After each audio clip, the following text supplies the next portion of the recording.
From Illinois. As consent, the quorum call be suspended. Without objection. Mr. President, we live in a time when public trust in all of our government institutions is at an all-time low and unfortunately continues to deteriorate. Recent polls indicate public confidence in Congress is at 11%, which is a record low approval rating. Now, Americans have been skeptical of politicians in general and Congress in particular from the beginning of this republic. It is a healthy skepticism which reflects the freedoms that are part of our democracy and the right of people to disagree with leadership with impunity under our Constitution, with some limitations. And so I take it in historical context, but still cannot escape the reality that the numbers today are lower than ever. The legislative branch is not the only branch of government that the public holds in low regard. Polls also indicate the U.S. Supreme Court has recently received its second lowest approval rating in history. One way that those of us who serve in government can increase public trust and confidence is to be more transparent about how we operate, the standards to which we are held. The recent passage of the Stock Act in the United States Senate is an indication of a continuing effort to alert the public about things that we do as members of Congress which bear scrutiny. I make a disclosure each year which goes beyond the requirements of the law, and many others do as well. The Stock Act will bring many members of Congress to even a higher level of disclosure, as they should be. One way that we can increase our confidence in the institutions of government is to address those aspects which add to transparency and add to trust. I think it's time for the Supreme Court to provide more transparency and accountability in two specific areas. First, the Supreme Court should allow live television cameras to broadcast open court sessions so the general public can see firsthand how the court operates and arrives at critical decisions that literally change our lives. Second, the Supreme Court should formally adopt the Judicial Code of Conduct, which currently applies to all other federal judges, but for some inexplicable reason doesn't apply to justices of the Supreme Court. The court should also make public the other ethics rules that it follows. The Supreme Court decisions impact the lives of every American, but access to open sessions of the court is incredibly limited. As a result, the court's proceedings and the way it arrives at decisions are a mystery. Most Americans will never see the Supreme Court at work unless they're willing and able to travel to Washington, D.C., wait in line for hours, or sometimes sleep outside overnight on the pavement in an effort to secure one of 250 seats in the Supreme Court courtroom. In a democratic society that values transparency and openness, there is no valid justification for such a powerful element of our government to operate largely outside the view of American people. I'm pleased to have partnered with Senator Chuck Grassley, my Republican colleague from Iowa, the Cameras in the Courtroom Act, S. 1945. He and I continue the work of our former colleague, Senator Specter, on this important issue. Our bill would require televising of all open sessions of the court unless a majority of the justices determined that doing so would violate due process rights of one or more of the parties before the court.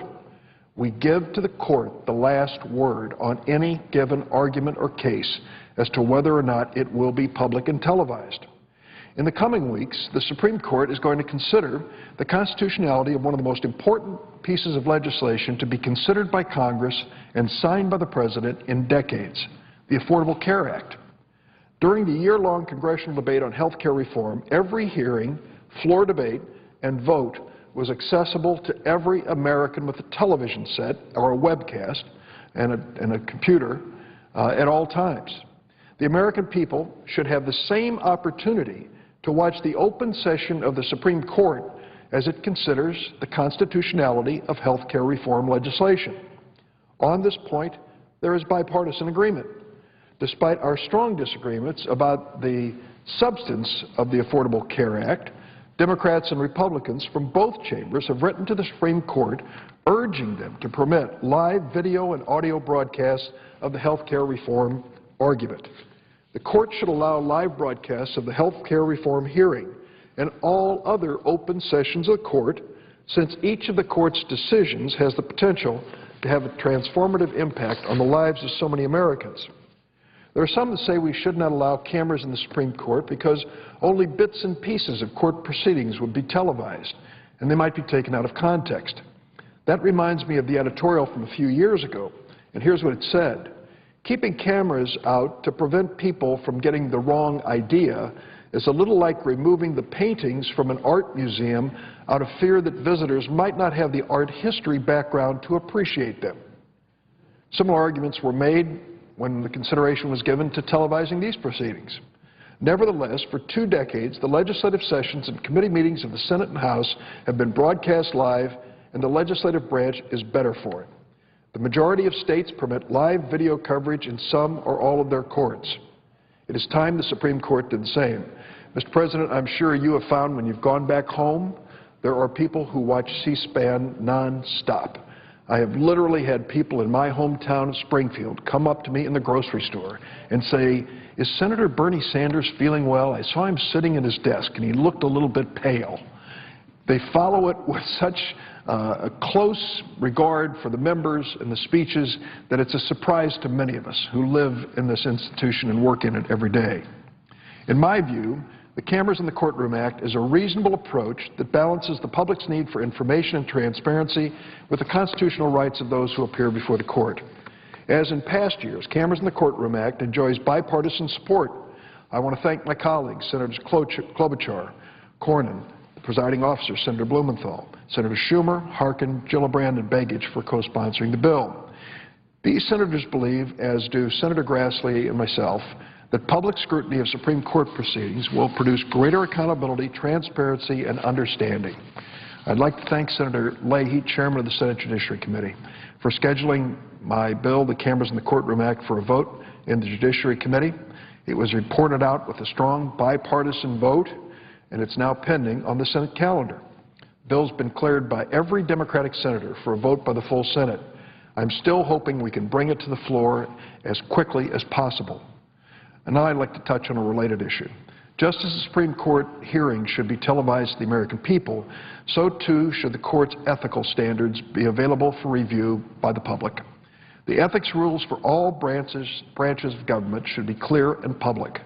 When ethics decisions arise in the Senate, for example, the Senate Ethics Committee is responsible for enforcing the rules for senators and our employees. Everyone knows the standards and expectations for Congress because they are a matter of public record. That cannot be said for the Supreme Court of the United States. Our Supreme Court has publicly adopted some limited ethics rules, but not others. The Court does not have an ethics office, nor is it subject to the Judicial Conference, which regulates all other federal judges outside the Supreme Court. Instead, as the highest court in the land, the Supreme Court polices itself, and it asks the American people to just trust them. Of course, I have the highest respect for the justices' abilities and their judgment, and it's been my honor to come to know some of these justices personally over the years. But if the public is asked to trust the justices to police themselves, we're at least entitled to know the rules that they play by. To its credit, some of the Supreme Court's ethics rules are already pretty clear. Through an internal resolution, the Supreme Court has adopted the same financial restrictions that apply to all other federal employees. I recently sent a letter with Senators Leahy, Whitehouse, Franken, Blumenthal to John Roberts, the Chief Justice of the Supreme Court, asking him to publicly release one of the Court's resolutions, which says that the justices will follow the same regulations on outside employment, honoraria, and income which apply to other federal judges. The Chief Justice agreed to our request and publicly released this resolution for the first time since it was adopted in 1991. I applaud Chief Justice Roberts' action. I encourage him and the other justices to continue on this path by releasing all of their ethics rules. Nevertheless, there is more work for the Supreme Court to do to increase transparency and accountability. The Court should either adopt a court resolution agreeing to follow the Judicial Code of Conduct, the same ethics code that applies to all other federal judges, or adopt and publicly disclose their own ethics code. Many have called for the Supreme Court to adopt the Judicial Code of Conduct. In response, Chief Justice Roberts has explained that the justices use the code as one source of guidance, but not the only source to decide ethics questions. Given that they already apply the code in practice, it seems like a logical next step for the Court to adopt its own resolution formally affirming this practice, or they can adopt a resolution making it clear which ethics rules do or do not apply. All of the justices deserve respect for the difficult and weighty decisions that they face. But as some of the most powerful members of our government, it is not too much to ask of them to make their ethical standards open and clear. By making their ethic rules more transparent, the justices will foster greater public trust and confidence in the court and its decisions. In conclusion, let me emphasize that I have a high regard for the Supreme Court and all of its justices. I do not intend to question or impugn any justice with my suggestions. But let's be clear. We live in an era where there is a great deal of mistrust in government institutions, starting with Congress, but through all branches of government. At the same time, modern technology enables us to provide the American people with more access to the workings of government, which could help to reduce some of this mistrust. I and many of my colleagues in the Senate have worked for many years to increase openness and transparency in Congress and the executive branch. I encourage the Supreme Court to take the same approach. Televising Supreme Court proceedings and making public the Court's ethics rules would be a good start. The American people deserve to be able to watch the Supreme Court arguments in cases that can affect their lives, and they deserve to know the ethical standards that govern the Court when it decides cases. Mr. President, I ask that the next statement I'm about to make is placed separate in the record from this